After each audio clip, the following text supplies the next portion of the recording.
Hello, everyone. Welcome to another episode of Debatable with your hosts, Nina and Kyle. I'm Kyle. I'm Nina. Okay, this is the first episode that we've done In a while. after Debatable Open. The last episode that we recorded was last year. Yeah. So I feel a little bit rusty about this. So anyway, for this episode, we're going to be talking about our online debate experiences, things that we've learned, things that we wish we could have learned, other things that really impacted us. We wanted to do this episode way before, but we wanted to push it back until after Debatable Open because you wanted to have the ascendancy to say that we have debated and judged and adjcored for and organized online tournaments. Yeah. Yeah. So with that, what we're going to do is we're going to be counting down our top 5 online debate experiences. Nina will have her own top 5. I'll have my own top 5. It doesn't have to be a good experience or a good memory. Just it a just memory. has to, yeah, it's just a memory as long as it's impactful. Yeah, so I guess I can start with my top 5, which is already kind of weird because the experience is that I don't have this experience.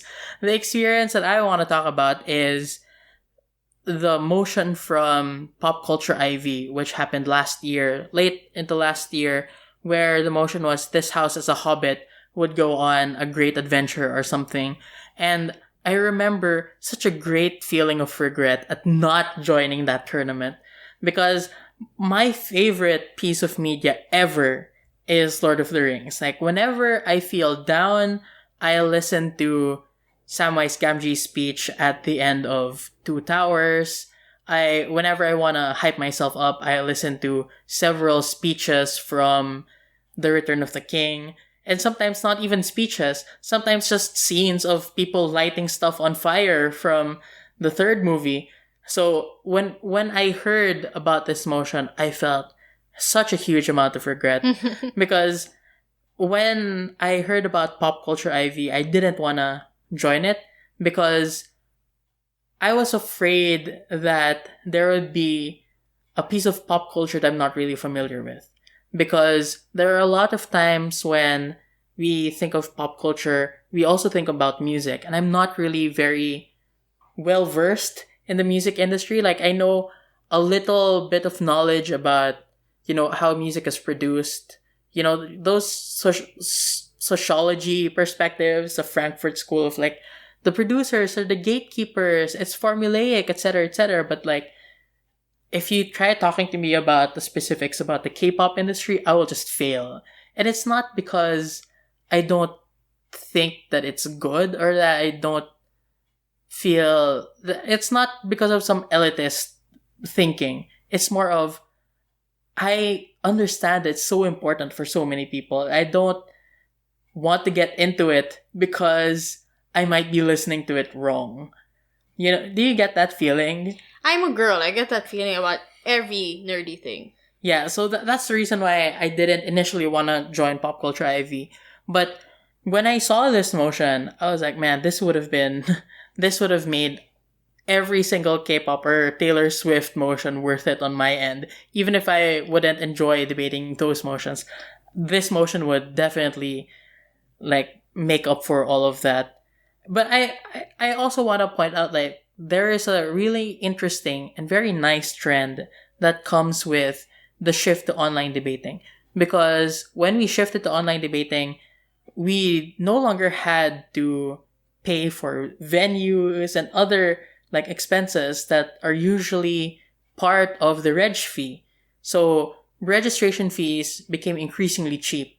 And that's the reason why I feel it became more justified to create tournaments like Pop Culture IV or UNSW IV, which had a motion about sentient glaciers and a sentient glacier progressive movement acquiescing to the effects of global warming, those kinds of weird, jokey, more creative tournaments. And I was there, like, in 2011, 2012, I remember a nationals where the motion was about, like, Harry Potter bringing Voldemort to basically trial Wizengamot instead of just killing him in Hogwarts. And the following year in 2012, the ASDC for that year, there was a motion about freeing all Pokemon. So at that time, we had a lot of pop culture motions, but that sort of fell out of popularity at some point in the decade because I think that the debate community got a little bit too carried away with these pop culture motions, so that a lot of older debaters were lamenting the fact that we are supposed to be debating real issues here, real serious issues. So the shift became, if you're paying good money for a debate tournament, you have to be prepared to debate the real, like, important, big impact kind of topics and not just these, like, philosophical pop culture-y type things. I think we've been pretty clear on our stance, though, regarding those things. Like, I personally don't think that debating memes or pop culture makes you any less of a debater or that it's less valuable than real life issues, because in the end, debating is all about the skill itself, refutation, analysis, being able to break down issues into smaller issues, or being able to use clues and context to create arguments. I think the skill is what matters. So I'm happy that online tournaments have allowed people to like be more experimental with their motions and their tournaments as a whole, you know. So Debatable Open was one of those tournaments that tried to be more experimental. Yeah, it tried to be. And I think we were pretty successful. I also think that we were pretty successful. But that's for later. I mean, I'm pretty sure both of us have Debatable Open somewhere in our top 5. Are you sure? I'm kidding. Okay. Would it be so weird if, like, okay, your number one moment for online debating is like, man, I really liked organizing Debatable Open. And I was just like, oh, this one time I said a bad word. How anticlimactic. Yeah, so that's your 5th. My 5th place would be debating while I was here in your house. So we're currently recording in Kyle's house. And I was here last year also around... I think November. Around November. Yeah. November of 2020. And I joined the tournament with CJ Carlos and Bea Legaspi. And I was debating in Kyle's living room. And I felt very... exposed. I felt very exposed to Kyle's family. Also, I felt very out of place because that wasn't my typical setup. Not only was it online debating, which I was not used to, it was online debating in someone else's house. So that was like 2 layers of unfamiliarity that I had to deal with. And I had to deal with people walking in, listening to my speeches. I also wasn't very comfortable because I was just working with my laptop. Usually in my house, I have a 2-monitor setup that allows me to like have a prep document on one page and then the other monitor will have the Discord server. But now having to shift tabs. I know it's a first world problem. It's such a first world problem, but it does stack up. Like those small inconveniences and things that you're not used to, they do like affect how you debate. And I remember not doing well at all in that tournament. That was one of the very few tournaments in a while I wasn't in the top 10. Nor did I do very well. Like, I think we died at quarters or semis. Did you die at semis? I don't know. You don't even remember. It was that bad. It was that bad. All I remember was not being comfortable at all. So, which brings me to, I guess, one thing I want to point out with online debating. It's not gonna be everyone's cup of tea. Because I remember being so hyped for tournaments and doing so consistently well. And then suddenly, online debating, I'm suddenly, like, subjected to the elements around me. Like, I have no control over things. I have no control over my internet. I have no control over who gets to hear me. I still can control what I wear, but I don't feel the need to control that given that no one is ever going to see me. So I felt like very out of my element when I was debating that tournament. No offense to your house. I love this house. It's just... Thanks. My house has thanks. It's just, this house doesn't love me enough to give me the space to debate in it properly. Yeah, the privacy. Yeah. Like, which is weird because, like, when you're debating in an on-site tournament, you're not really in a private area. Like, you're surrounded by people. It's just that you get the sense that when people walk by, they're debaters or people who know how debate works. So they're not gonna look at you and like, that's kind of weird. Yeah. But here, you see Ate Inday walking by. ironing clothes, and then she can hear you, and it's like, oh man, I just want to disappear for a while. But that leads, I think that's a good segue to my number 4, which is also about debating in this house. This house has seen a lot. Because, like, to be fair, I agree with you that a lot of things, a lot of our experiences in online debating are based on factors beyond our control. Like, I've heard of examples where a person was debating and the camera was on, and then someone walks into the room and they start mopping because they don't realize that their camera was on. Or in Bicol Debate Festival, I did not consent to being recorded at all because at the time there was some tension going on in the house. I didn't want to preserve for all eternity, like shouting or something that would happen like that. So a lot of it is based on factors beyond our control, and I feel like it's because when we debate from home, you remove that separation between your personal and debate life. Because, like, everyone says that the way that they debate is completely different from the way that they speak in real life, in regular conversations. They don't go like, Delta.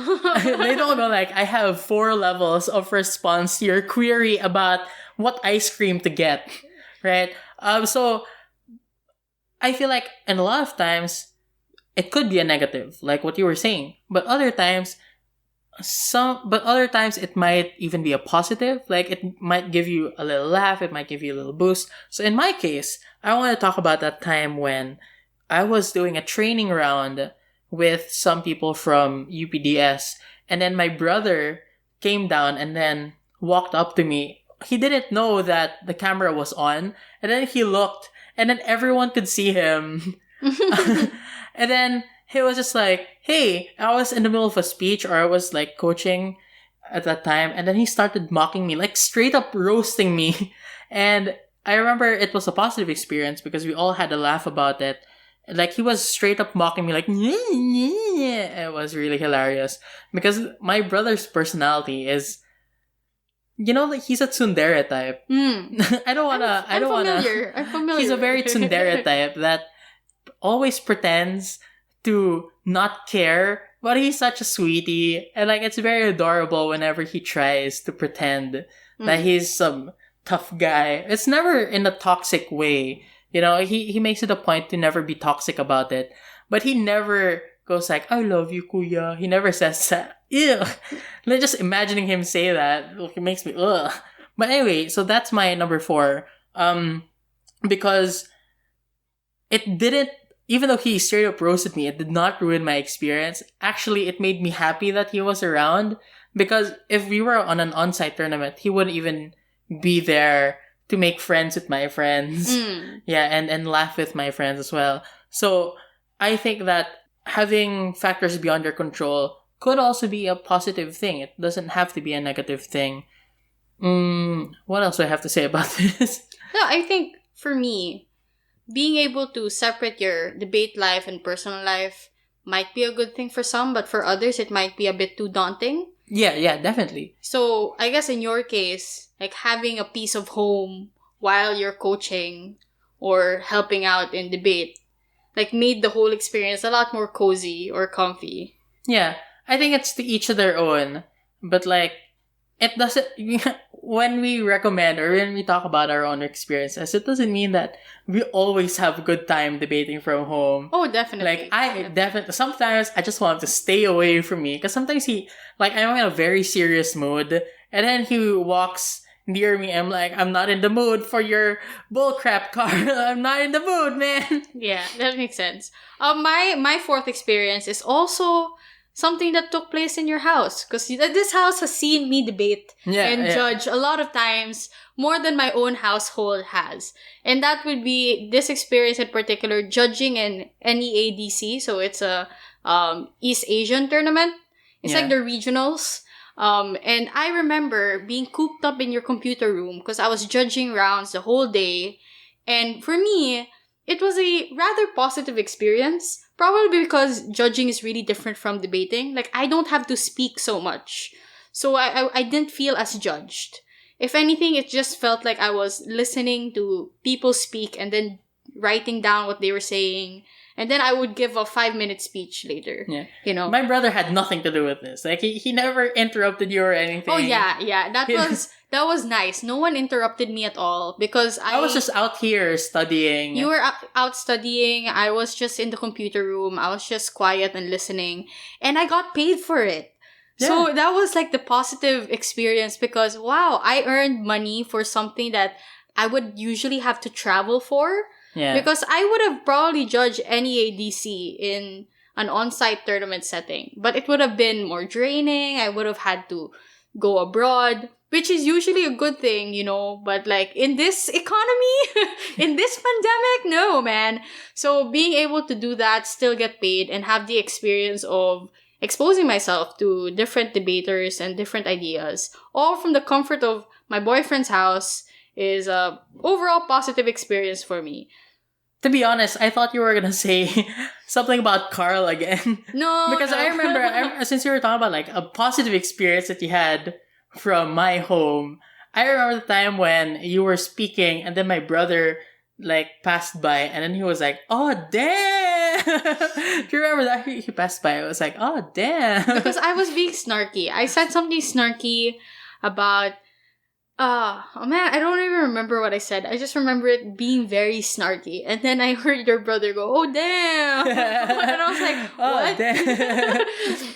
Like, very nice commentary. But anyway, that was my number 4 experience judging NEADC. I got exposed to good ideas, good debaters, good money, all while judging in the comfort of my boyfriend's home. Oh, it's a win-win-win situation. And I didn't have to yell. Or nice. feel pressured. I didn't feel pressured at all because I wasn't a competing judge in a sense. But I ranked also. I think I was 3rd or 4th best judge. So you ranked, but you weren't competing? No, I didn't know I was competing because I was an invited judge. Oh, because like the system there is, if you're an invited judge, you can't rank. In a lot of places, yeah. But for this one, it was a pleasant surprise that you could rank. Yeah, it was a pleasant surprise. I ranked. I was also pleasantly surprised I broke because I thought I did badly. Because again, there's no way to gauge. Oh, that's another thing I want to point out. With online debating, there's no way to gauge if you're doing the right thing or not. Because if you're doing debate on site, if you're speaking right, you could tell if the judges are writing down your ideas or not. Yeah. Or receiving the concepts well, and then you can change your strategy midway. It's the same with judging. You could tell if you need to sort of appease a particular team more or explain a particular decision more than others. So here, I didn't have any way to gauge it, and I was really nervous. But overall, it ended up okay. But I guess that's a double-sided. I think it's a two-edged sword. Yeah. Because on one hand, you don't know how other people are reacting as opposed to an on-site tournament where you can make adjustments based on people's reactions. Mm-hmm. But on the other hand, I feel like a lot of people would experience a lot of anxiety from, just speaking and finding that the judge isn't really writing a lot from your speech.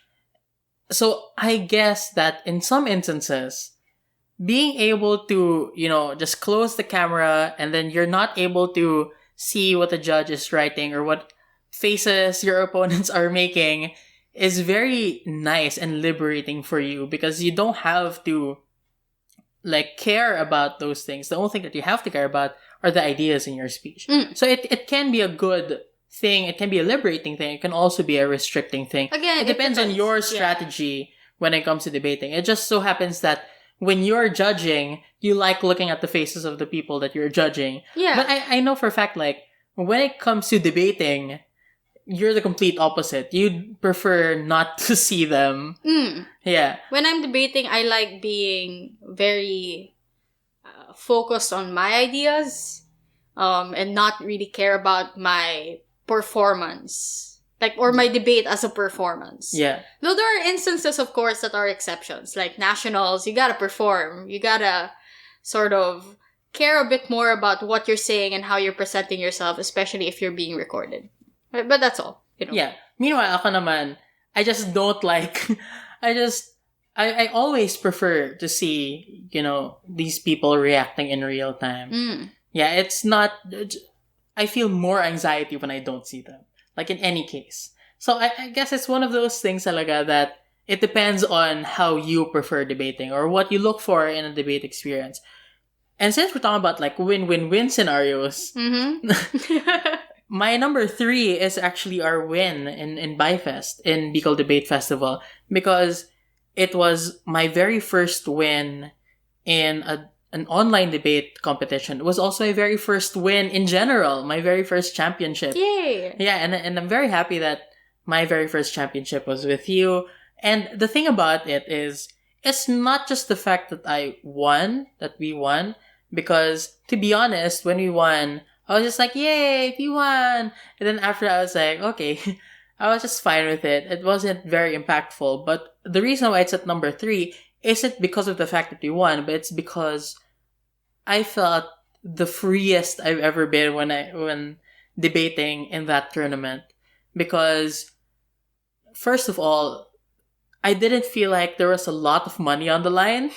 Because, when I remember when I was in high school and we go to, and also to a certain extent in college, whenever I go to nationals or Asians, people would always tell me something like, you have to win. You have to want to win. Because otherwise, sayang yung reg fee. And I felt like here, I didn't feel constrained to try to be the perfect debater because I didn't feel like a lot of money was on the line. So it gave me like an incredible amount of freedom to just talk about whatever I wanted, like literally whatever I wanted. Another factor that comes into this is the fact that I was with you. Because Huh. I can completely trust you to talk about the basic stuff that I don't like thinking about. Yep. So I can just straight up 100% talk about, Hegelian dialectic. 100% I can talk about, Eastern philosophy for some reason, phenomenology. And people appreciated that for me because usually whenever I talk about those things, people think it comes out of nowhere. And to be honest, it does most of the time come out of nowhere. And it's not what you expect. Mm. But I feel like in that context, in BIFest, because you did such a great job of covering all the basics, everything that people expect, that gave me more room to talk about things that people did not expect. Which is, for me, the greatest thing about debating is the ability to trust your partner and be able to talk about whatever you want. And I know for a fact, like, I don't really like talking about those things, but I know that you love talking about those basic things. I do. Except for the final round where I had to do PM because it just so happens that the basic stuff for that motion were already philosophy stuff. Yeah. And you didn't like talking about those at all. Yeah, so we did the last minute switch. But I guess like that only applies in opening half. But in closing half, you still have a lot of freedom. But it also doesn't come out of nowhere because I do a pretty good job of connecting it with the rest of it. I'm the stitcher in our team. Yeah, that's the reason ideas. why. Yeah, that's the reason why whenever you talk about teaming up with me, especially in closing, you always describe yourself as, clarifying what I meant. Because I give really good ideas, but sometimes, if I'm not clear enough about it, it seems like it might be irrelevant or it might not be as strong as it could be. Mm. But because of your intervention, both in prep and during the debate, it becomes just that much stronger. So I think that, the thing I love about our team up, is that I feel like we're more than the sum of our parts. Yeah. Our strengths alone, we're both very strong in our respective fields, right? I feel like you're much more structured than I am, but I can go crazier about the ideas than you do. But when we're together in a team, we just complement each other to such an extent that we can be better than we could ever be just alone. And that's what I liked about BIFest. That's why that win meant so much to me. It's not because I could put it in my CV or I could let's be honest, it's not because I could let you put it in my CV because you track my CV for me. Yes, I do. But it's mostly because, the journey of getting there. It's just like, I didn't have to feel constrained to perform. It was just me being myself.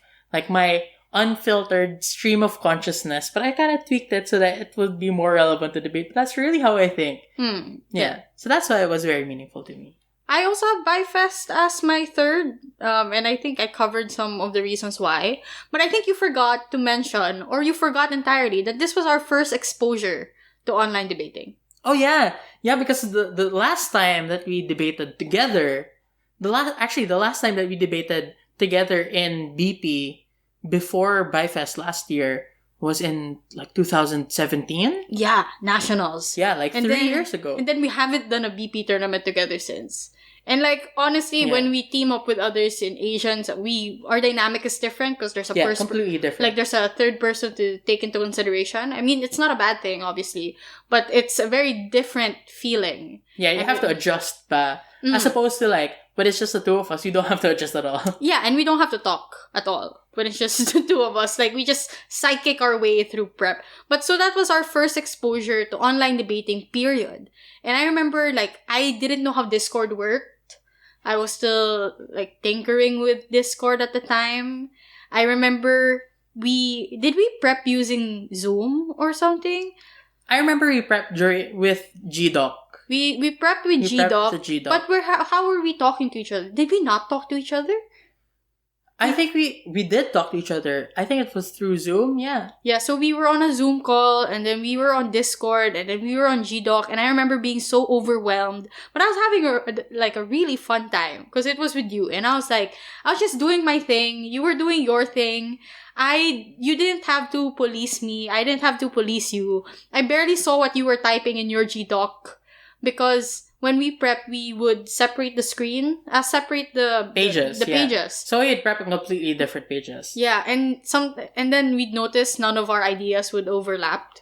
Yeah. That was great. I was like, what a coincidence. It's only sometimes you go like, I think that this could supplement your idea. Or vice versa. You would say, you can take this na lang. Yeah. And that would be very nice. But sobrang unlikely, no? It is very unlikely for a team to just not have the same ideas at all when prepping for the same thing. Probably because we know what to avoid. Like, when an idea comes up, we're like, oh, Philo. I say, nah, Kaz got this. And then when I see you don't got it, I'll give it to you. But what are the odds that you don't got it? So you probably got it. So I don't have to worry about it so much. So that's one reason I liked it. The other would be, I'm very comfortable doing last minute risky things with you. Like, our finals, for example, we switch positions. I think we've mentioned that already. And I would usually panic if that was the case. Like, we didn't prepare for that. We haven't prepped for that. We've never. I have never PM'd for you, ever. I've never been deputy for you. But we decided, you know what? Like, I don't know anything about Philo. You know a lot about Philo. I'm good at tinkering with motions. So leave me at deputy. And it worked out fine. So that's why I liked it also. I guess I also enjoyed the fact that there were so many new faces or voices. New voices. I don't know what to refer to them as, but because it was an online tournament and it's my first time being exposed to it, there were so many names that I didn't know and so many newbies again. And I was like, wow, look at this. Like, so many debaters from BCall in particular are joining this tournament, and I haven't seen this circuit as active as it was like a few years back. So it was very nice to be exposed to that again, to see people with like still wide eyes and like a lot of dreams and a degree of innocence. Yeah, a degree of innocence in debating. It was nice to be exposed to that crowd again, as opposed to, the people in our circles in on-site tournaments. Like, after a few rounds, the brackets we end up in are so serious and like so the tension is just like something you could cut with a butter knife, and I didn't like it. It was too serious for my taste. So being online and just being with people who were just having a good time was just a nice change of pace. Well, speaking of innocence, and I have to lower the tone of my voice. Because this next one for me, this is my number 2. It's more serious than any other thing that I've talked about so far, which is the drafting of the debatable ZTP or zero tolerance policy against harassment. And I'm speaking as a person who has actually experienced like a level of sexual harassment. I'm not comfortable talking about the details of that, but it was really important for me to talk about. It was really important for me to create a policy to sort of ensure or help ensure a safe space for, again, those very innocent people that we're talking about. We want to protect their ability to enjoy debate. Because the thing about online debating is it's literally the wild, wild west out here where there's no set rules for anything. Like, in one of the tournaments that we adjcored in, Halcyon Scholastic Debates, Mm-hmm. you weren't there, and I don't think that you remember this, but there was a time when someone unmuted themselves just to say the N word, and like the Orcom didn't know how to deal with it because since it was on Discord and there were so many people on convening, they weren't really able to pinpoint who exactly it was. Yeah. Yeah, and another thing is like we just talked about the fact that we used GDocs for Bifest. Later on, when it came around to Australs, we found out that they banned GDocs. And to be honest, I don't know why, but it just gives. Oh, I suppose they did it because like your partner can do real time edits during your speech, which we didn't do. But like now that I'm thinking about it, you could actually do Is that. that cheating though? Isn't that the equivalent of passing notes in the middle of a round?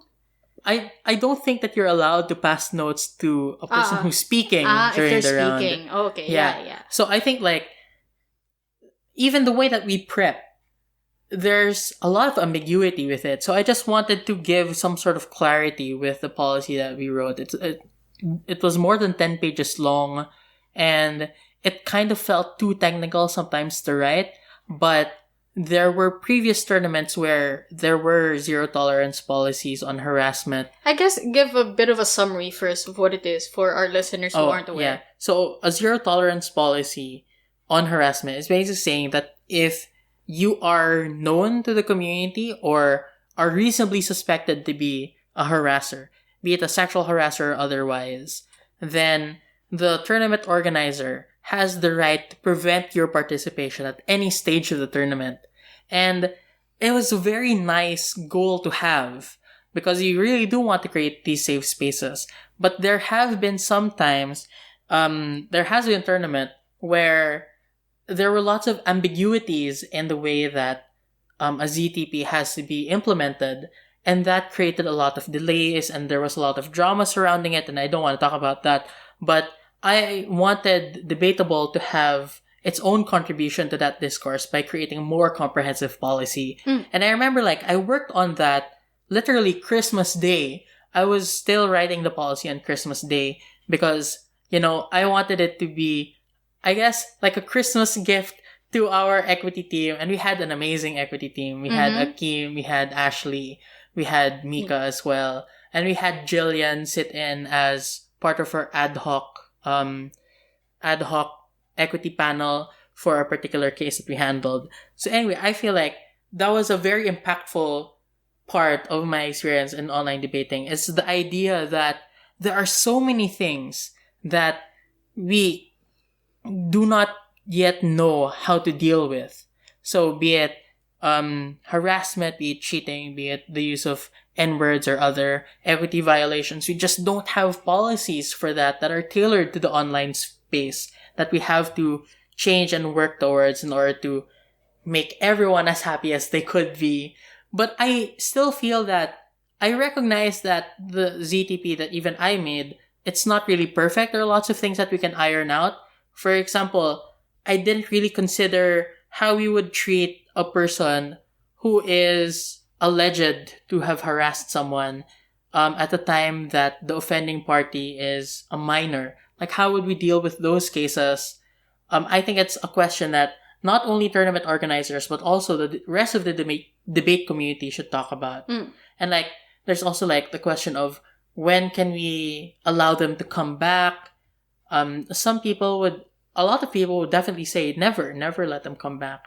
But other people would say, why don't we prioritize rehabilitation as well? So it's one of those things that it could be a debate in itself, but we have to apply it more generously to the discretion of individual tournament organizers until such a time that we can have a consensus as a community.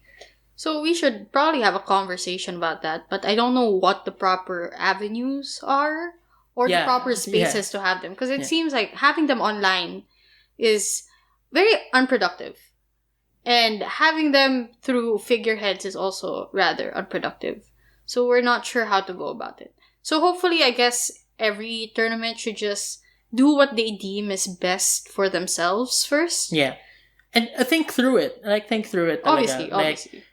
Whenever you make a policy, even in debate speeches, you want to make sure that every prong of the policy is, layered with a principle. And that's what we tried to do with our ZTP. But I feel like if any tournament wants to use a debatable ZTP or otherwise, or make tweaks to that policy that we made, they should be able to do so, provided that they really reason out why they made the changes that they made. Yeah, if you want to ask more questions about it, or just want to apply it to your own tournament but are unsure how to, you can reach out to us and we'll help you out. This is an advocacy already, and we want to help out the community in whatever way we can. So that was your number 2? That was my number 2. It wasn't as bombastic as the BiFest ones, but I feel like I just had to get it out there because it wasn't always a positive experience for me.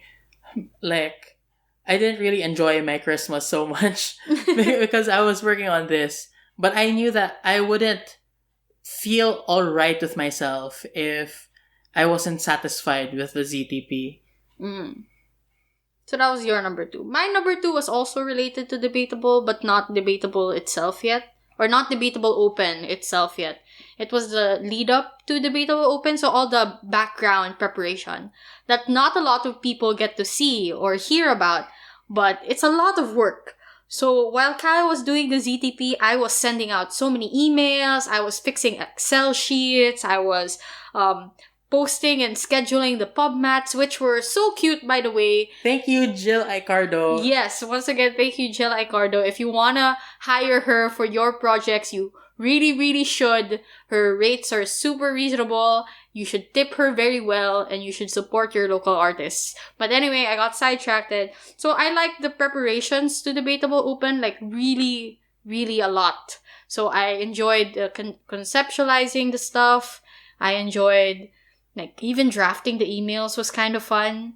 Email blasts. Ooh, so fun. Oof. I love sending 300 emails a day. I love being able to send 300 emails a day and then seeing them go into the sent box. And then seeing people reply to emails and actually following directions. I think you're the only one who says that. You're the only one who says that. I'm probably the only one who says that, but it really was a joy to organize the tournament. I had to think about, it felt like chess. Because I had to think about things 5 steps in advance. And I had to anticipate all the possible, what do you call those? Hiccups? All the possible hiccups that would come our way. And I felt like I managed to avoid most of them. So, you don't see it, but behind the scenes, there's so many things that were avoided. We had to make sure the schedule made sense. We avoided, for example, a lot of teams pulling out. We avoided, for example, miscommunications between judges and debaters, stuff like that. And I felt like it's super satisfying to be able to fix those things. So if you are an institution or a person thinking of planning a tournament, go for it, but also realize it's not a walk in the park. Phase 1, Phase 2, and Phase 3 aren't just you collecting information. It's you knowing how to use that information properly to make the tournament run smoothly. And if you're not sure how to fix your Excel sheets or to fix your G forms, you're going to have a hard time. So just keep those in mind if you ever want to open your own tournament for memes or any other theme or whatever. Yeah, and I think that we gave ourselves even more work because our idea for Debatable was, let's not have an adjcore. Let's make individual post-debate analyses. So how did you find the process of interviewing 9 different people? At first it was so daunting because I also remember having to schedule all of those interviews. I had to set limits on, for example, when they could send in the motions. I had to constantly be in contact with them. It was really fun though, because once the interview started, I would stop being an organizer and suddenly I would be a debater who was curious about ideas. So there were two modes that I was constantly on. I was either on an organizer mode or just a wide-eyed, innocent debater who wanted to learn from the people she looked up to. And that was really a fun experience. That was my personal take on it though. Yeah, so I get that because a lot of the people who we interviewed, like Giano and Renee, they were so good. And I remember even when I was in high school, I would look up to these people and I'd always be in awe of who they are and what they've been through, what they've achieved, how they contribute to society.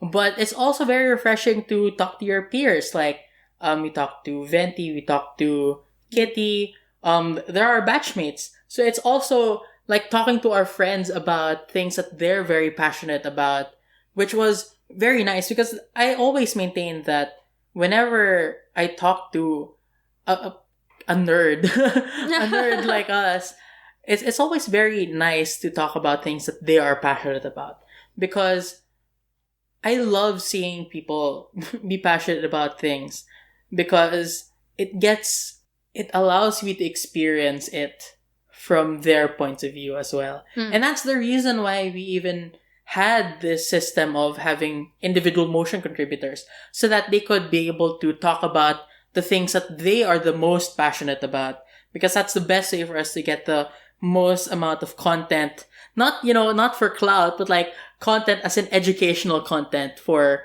people. Which again leads us to my top one.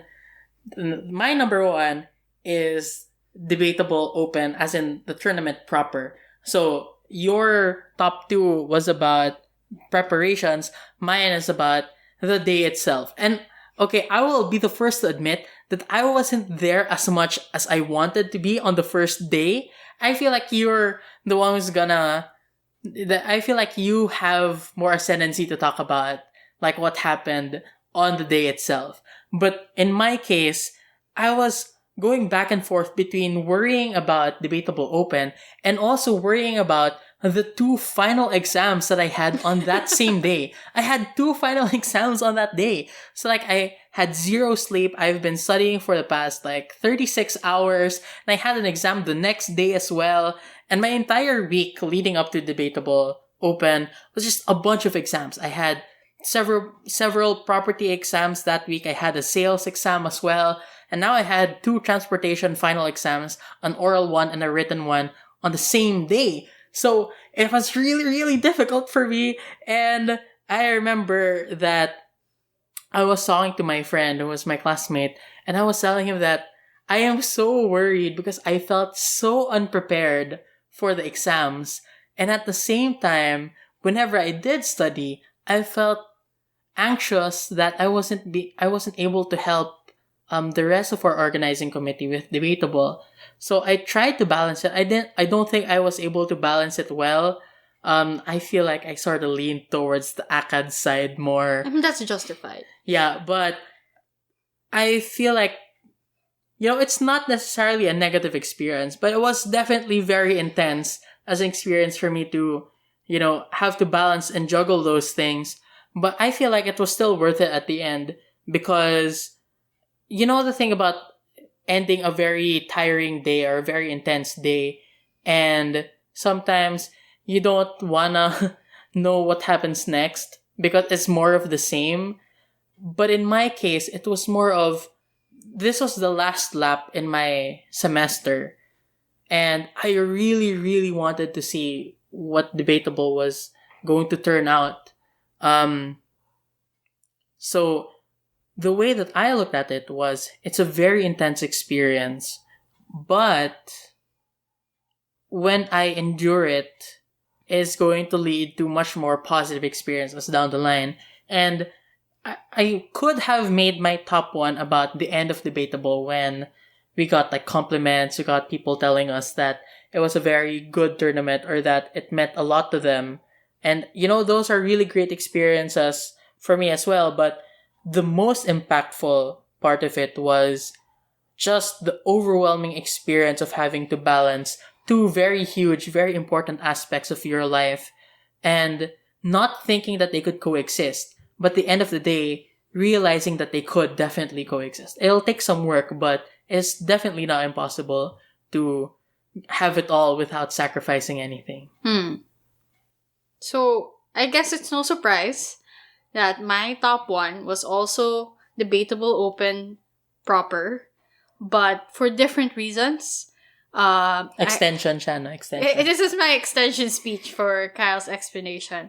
But I think there are a few things I want to highlight or want to reminisce on. Because honestly, debatable open felt like giving birth to a child. If the number 2 was the preparation, that was like the 9 months I was pregnant. Debatable open was as painful as giving birth to a child and as satisfying as seeing your baby. There's no other way I would describe it. So day 1, I was a mess. Like, I was an absolute mess. The delays were driving me crazy. We broke the tabber, because we were just too many. We didn't expect to be this many, and I guess Tabber didn't expect to ever handle a tournament with this many participants. Yeah, and I don't think we could have foreseen that as well, because we didn't. We couldn't. So for all intents and purposes, we were thinking that Tabber was just basically stable, regardless of how many people tried to access it. Yeah, and we didn't understand the behind the scenes of it, which is our fault. Yeah, honestly. definitely. Like, we should have asked and we should have been aware of it. But that caused like major issues. The delays as well because of the tab system, as well as the people not submitting their ballots on time. People getting disconnected. Like, if you have internet issues, it suddenly becomes my problem also, because that would mean that you're delaying the tournament. Yeah. That means that I also have to be in contact constantly with people who get disconnected. So I remember all my windows were open. I remember I meant my laptop windows. I remember having so many tabs just open in my head and on my monitors. I was writing down things left and right on post-it notes. I felt like a one-woman team, because a lot of our team was also debating. A lot of our team were given other assignments, and I didn't want to overburden them. Yeah. And I'm the type that overburdens myself, which is the problem. So I remember taking on a lot of responsibilities that I should have probably delegated a lot more. And I'm really thankful that Jillian Sandigan was there as my co-convener at the day 1, I mean, no offense to you, but she was de facto... Absolutely none taken. She was de facto co-convener of day 1, dealing with just as much things as I was, if sometimes probably even more, because I was busy dealing with tabs and she would have to deal with the participants. And it was a very draining and tiring experience. But I remember going to sleep that evening. I was just knocked out, but I was very satisfied as well, knowing that we made it through day 1 alive. Yeah, I think you're the kind of person who would get so overwhelmed about the amount of work that you'd have to do.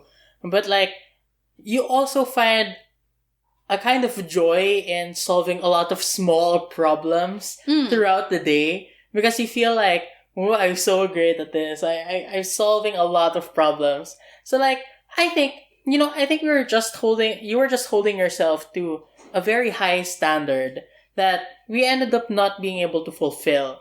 Because I think all things considered, the delay wasn't that bad. There was a significant delay, but it wasn't as bad as it could have been.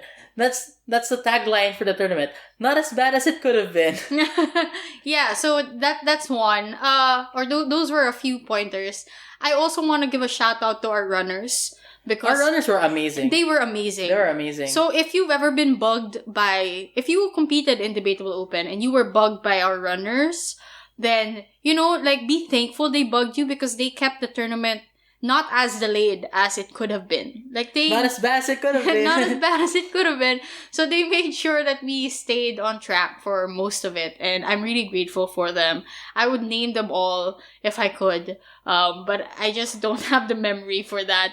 But I love them all the same. So that's another thing I want to point out. I guess the last would be day 2 felt a lot less burdensome. Is that the term, burdensome? Yeah, I was there. Yeah, you were there already, which took a lot of load off my shoulders for one. But two, since there were less teams to deal with, given how you only deal with the top teams at the time, it wasn't as like daunting as it could have been. Though we did face one big issue, which was the random pull out in the middle of Octo finals. Yeah, like okay. For you, people who weren't there, I'll let you tell the story. For people who weren't there, what happened was we were supposed to have Octo finals, and the theme was international relations. And I was looking forward to that theme so much because there was a particular motion there that Giano made when in December, which was about Joe Biden and Kamala Harris giving, I think, amnesty to Trump in exchange for legitimizing or recognizing the legitimacy of the elections, right? So the trade-off there was, should we prosecute Trump or should we make sure that Trump gets out of the way as soon as we can? And in December, the context was completely different. But during the days right before Debatable Open, it became much more exciting, but kind of in a sad way because you found the terrorists that were storming the Capitol building in the United States, trying to prevent the recognition of Joe Biden as the winner. So we thought that motion aged like fine wine talaga. It aged so beautifully. It aged like Robert Downey Jr., that kind of stuff. And then, so I announced the info slides. And then, right before I announced the motions themselves, you interrupted me. Nina interrupted me, going like, wait, someone pulled out.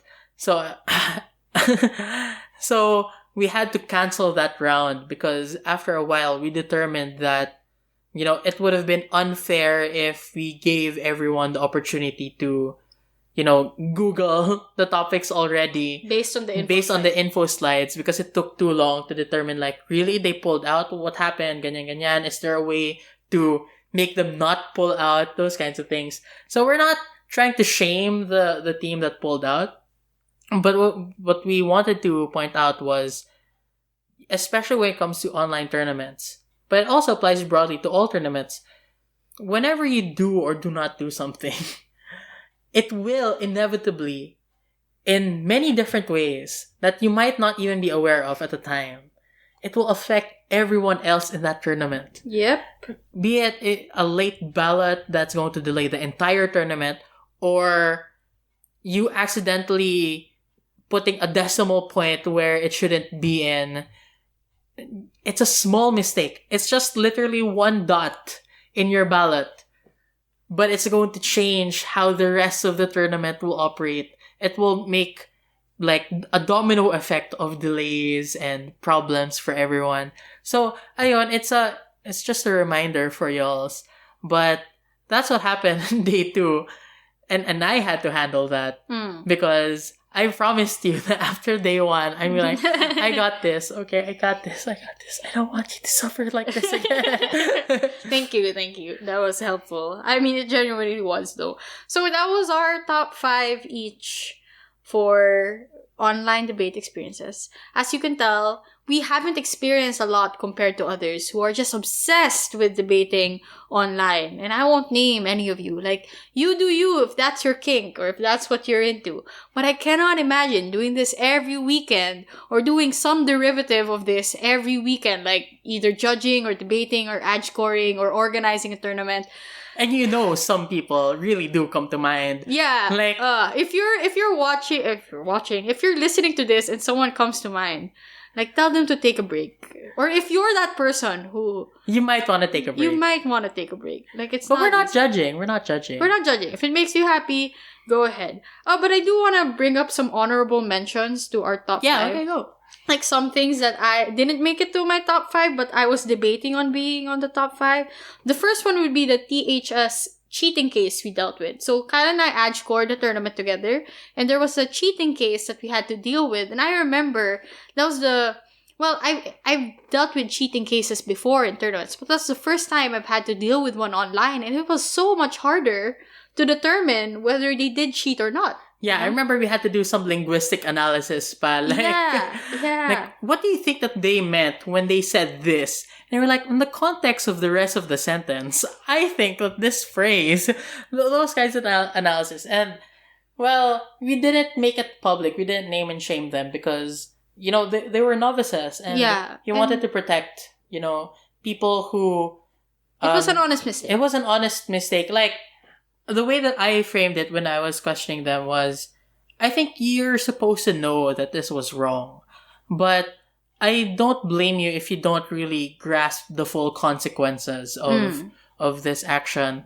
So we didn't make a big deal out of it, and nothing really bad happened to the rest of the tournament, but some corrections definitely had to be made. Yeah, so that's one. The other thing that really was prominent for me was I kept getting blue screen of death on my laptop. So my laptop's getting kind of old, and I guess it cannot handle having Discord open and Zoom open and GDocs open all at the same time. So there were times when I would be judging that my screen would just suddenly turn blue and shut down on me. And I remember being so panicked about it, but luckily I had my phone to really quickly shift to.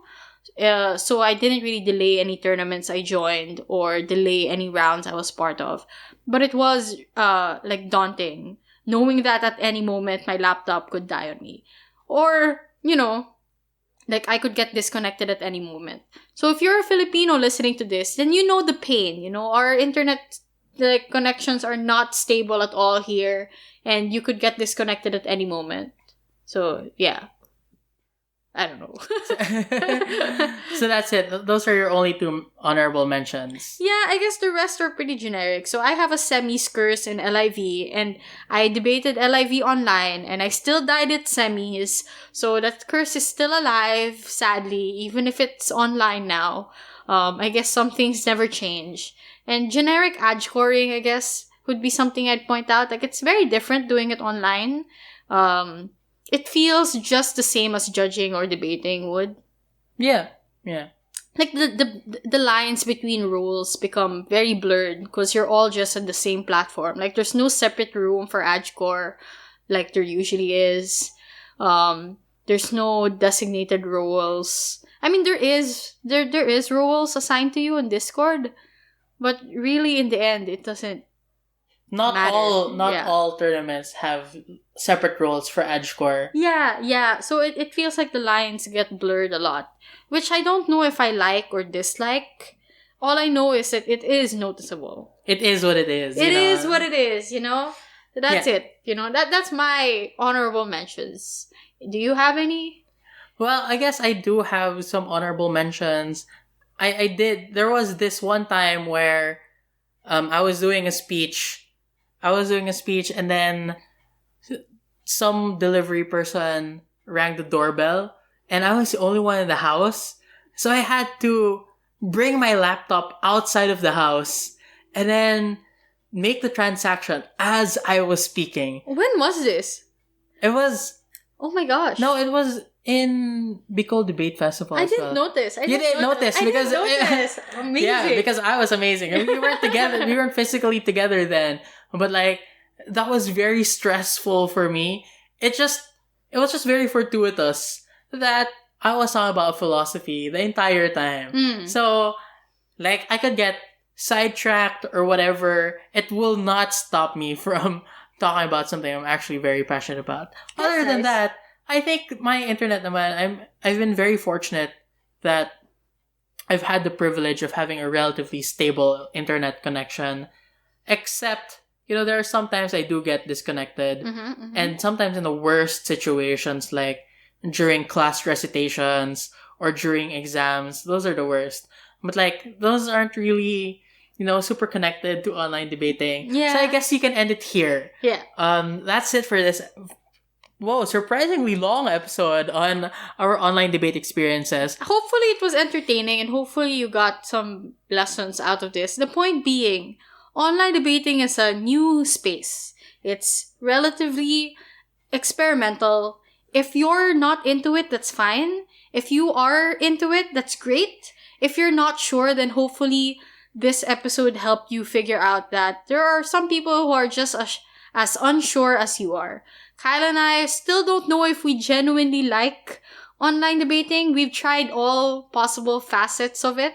Unless there's another facet we're not aware of. But we've tried them all. Debating, judging, adjcoring, organizing. Observing as well. We forgot observing. Oh yeah, observing. Observing is a thing as well. I would say that we kind of like it sometimes and kind of don't like it sometimes. Which I guess is the general experience a lot of you will face as well. It is what it is. It is what it is. And that's, I guess, the takeaway of this episode. We hope you enjoyed it. We hope you had a good time listening. If you're doing something else, focus once again on what you're doing and don't use us as a procrastination tool. And that's it for this episode of Debatable. Thank you for listening. We'll see you soon. Hopefully. Hopefully since we have more time to record now. Okay. Bye-bye. Bye-bye.